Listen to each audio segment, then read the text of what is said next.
दोस्तों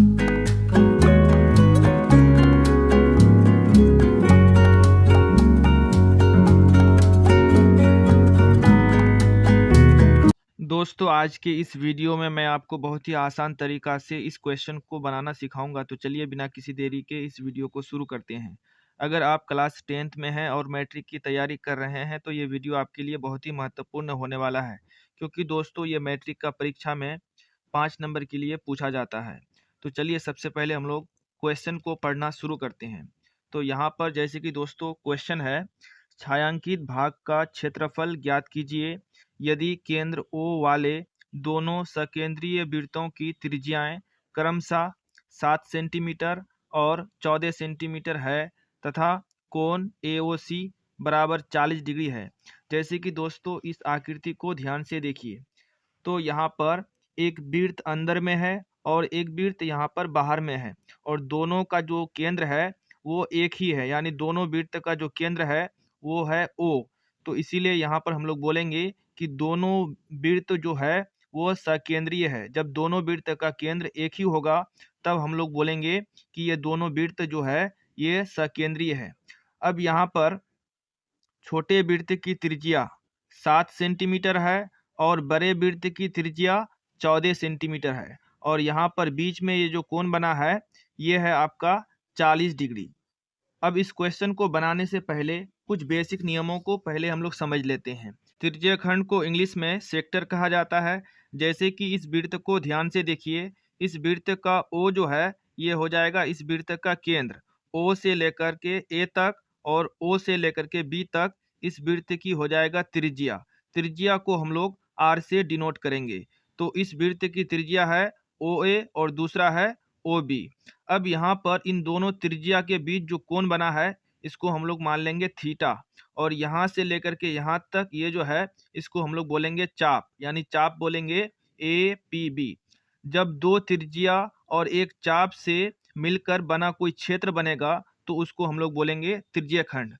त्रिज्यीय खंड दो तरह का होता है, जैसे कि यहाँ पर ये छोटा वाला हो जाएगा लघु त्रिज्यीय खंड और ये बाहर वाला हो जाएगा दीर्घ त्रिज्यीय खंड। लघु त्रिज्यीय खंड का यहाँ पर नाम हो जाएगा OAPB, इसको हम लोग बोलेंगे लघु त्रिज्यीय खंड, और दीर्घ त्रिज्यीय खंड का नाम हो जाएगा OAQB, ये हो जाएगा दीर्घ त्रिज्यीय खंड। अब दोस्तों यहाँ पर ध्यान से समझिए, त्रिज्यीय खंड का क्षेत्रफल का सूत्र होता है थीटा बटे 360 गुना पाई आर स्क्वायर। यही सूत्र आगे क्वेश्चन में काम आएगा। अब यहाँ पर दोस्तों फिर से हम लोग दोबारा क्वेश्चन में आते हैं, और यहाँ पर जैसे कि छोटे वृत्त की त्रिज्या है 7 सेंटीमीटर और बड़े वृत्त की त्रिज्या है 14 सेंटीमीटर।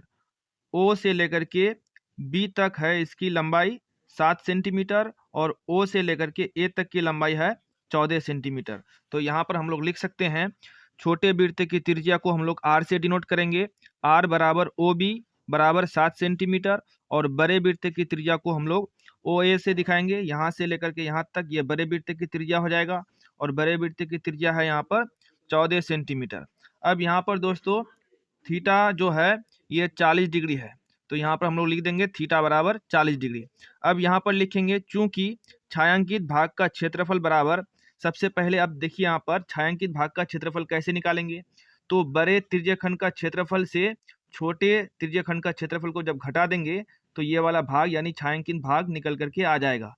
तो यहाँ पर हम लोग लिखेंगे छायांकित भाग का क्षेत्रफल बराबर थीटा बटे 360 गुना पाई बड़ा आर का स्क्वायर। यहाँ पर इसलिए दिए हैं क्योंकि बड़े वृत्त की जो त्रिज्या है वो है बड़ा आर, उसको हम लोग माने हैं बड़ा आर।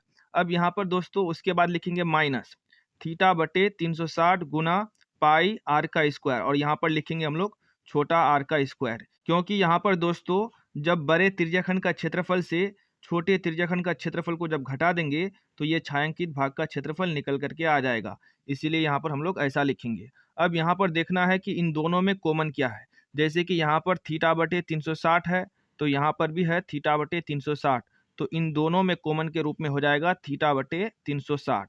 अब यहाँ पर देखिए ध्यान से, यहाँ पर भी पाई है और यहाँ पर भी पाई है, इसका मतलब दोनों में पाई कॉमन है। लेकिन यहाँ पर ये जो आर है ये दोनों अलग अलग है, यहाँ पर है बड़ा आर और यहाँ पर है छोटा आर। बड़ा आर का मतलब है यहाँ पर 14 सेंटीमीटर और छोटा आर का मतलब है 7 सेंटीमीटर। तो अब यहाँ पर लिखेंगे दोस्तों, सबसे पहले हम लोग बराबर का निशान दे देंगे। इन दोनों में जो कॉमन है थीटा बटे 360, तो यहाँ पर लिखेंगे थीटा बटे 360। और फिर इन दोनों में जो कॉमन है वो है पाई, तो यहाँ पर लिखेंगे गुना में पाई। और जो कॉमन नहीं है उसको ब्रैकेट के अंदर में लिखेंगे आर का स्क्वायर। उसके बाद बीच में यहाँ पर माइनस चिन्ह है तो माइनस चिन्ह हम लोग उतार लेंगे। उसके बाद छोटा आर का स्क्वायर, पहले यहाँ पर लिखेंगे बड़ा आर का स्क्वायर, उसके बाद लिखेंगे माइनस छोटा आर का स्क्वायर। अब यहाँ पर दोस्तों मान बैठाएंगे हम लोग। थीटा का मान है 40 डिग्री, तो यहाँ पर सिर्फ हम लोग 40 लिखेंगे। उसके बाद नीचे में लिखेंगे 360 और पाई का मान होता है 22/7।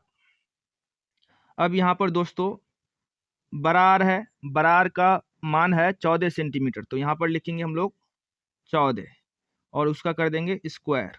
उसके बाद बीच में है माइनस चिन्ह, तो माइनस चिन्ह उतार लेंगे। उसके बाद छोटा आर है, छोटा आर का मान है यहाँ पर 7 सेंटीमीटर, तो यहाँ पर लिखेंगे 7 का स्क्वायर। अब दोस्तों यहाँ पर ध्यान से समझिए, ऊपर नीचे अगर कटेगा तो इसको हम लोग काट लेंगे। जैसे कि नीचे का 1 जीरो, ऊपर का 1 जीरो कट जाएगा। 4 एकम 4, 4 नवांग 36। अब यहाँ पर लिखेंगे नीचे में हम लोग 1 गुना 22 हो जाएगा 22, और नीचे में हो जाएगा गुना के रूप में 9 गुना 7, तो यहाँ पर लिखेंगे 9 गुना 7। अब दोस्तों यहाँ पर ब्रैकेट के बाहर कुछ नहीं है तो यहाँ पर हम लोग गुना का निशान दे सकते हैं। अब यहाँ पर दोस्तों 14 का स्क्वायर लिखेंगे हम लोग, तो 14 का स्क्वायर होता है 196। उसके बाद माइनस चिन्ह दे देंगे। 7 का स्क्वायर होता है 49। अब यहाँ पर दोस्तों अगला स्टेप में हम लोग लिखेंगे, सबसे पहले बराबर का निशान दे देंगे। 22/9 गुना 7 लिख लेंगे। उसके बाद फिर गुना का निशान देंगे। अब यहाँ पर 196 से 49 को जब घटाएंगे तो यहाँ पर घट करके आएगा 147। अब दोस्तों यहाँ पर ध्यान से समझिए, जैसे कि ऊपर नीचे अगर कोई संख्या कटेगा तो इसको हम लोग काट लेंगे। तो यहाँ पर हम लोग काटेंगे 7 एकम 7, 7 दूनी 14, फिर 7 एकम 7, यानी 147 को जब 7 से भाग देंगे तो भागफल निकल करके आएगा 21। अब फिर यहाँ ऊपर नीचे कटेगा तो इसको काट लेंगे। 3 तिया 9, 3 साते 21। अब ऊपर में बचा है यहाँ पर दोस्तों 22 गुना 7, और नीचे में लिखेंगे सिर्फ 3।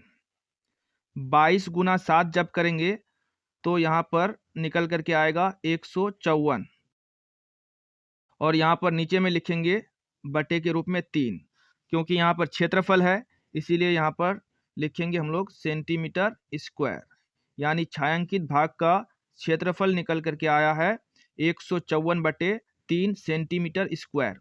उम्मीद है दोस्तों ये वीडियो आपको अच्छा लगा है। अगर वीडियो आपको अच्छा लगा है तो इस वीडियो को लाइक कीजिए, शेयर कीजिए, और अगर आप चैनल में नए हैं तो इस चैनल को सब्सक्राइब जरूर कीजिए।